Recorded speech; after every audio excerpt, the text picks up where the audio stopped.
Kita lihat untuk memantau dan memastikan yang ini bisa sangat membantu sistem dan pengiramannya kemudian akan membawa kelembaban dan sulit untuk terkadang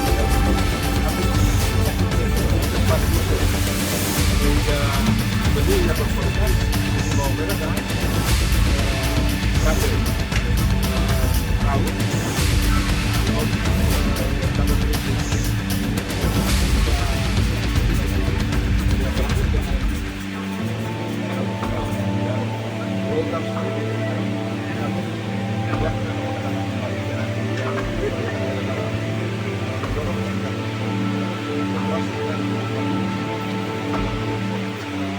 sangat luar biasa untuk pengembangan ekonomi masyarakat kecil dan untuk pengembangan komoditi yang bisa mengendalikan harga dan meningkatkan daya beli masyarakat, karena dengan dikontrol harga cabai maka harga cabai bisa turun sedikit karena tidak didatangkan lagi dari luar.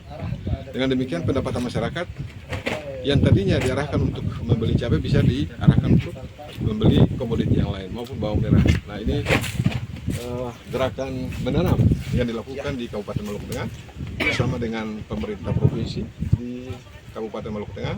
Ini hasilnya setelah kita melakukan gerakan menanam selama ini sudah berapa bulan?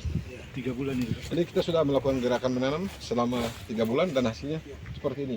Ini nanti dipanen selama 6 bulan dan sudah 30 kali panen. Dan para petani merasa sangat berterima kasih, kesejahteraannya sangat luar biasa.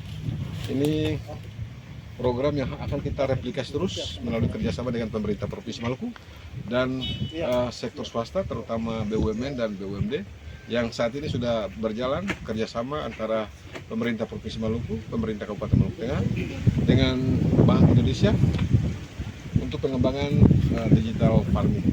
Dan kami yakin bahwa dengan digitalisasi farming maka pertanian akan semakin berkembang di Kabupaten Maluku Tengah, khususnya pertanian hortikultura.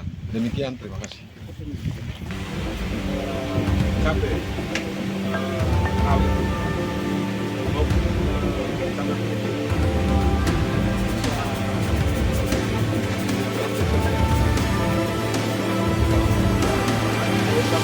Download Tribun X sekarang, menghadirkan lokal menjadi Indonesia.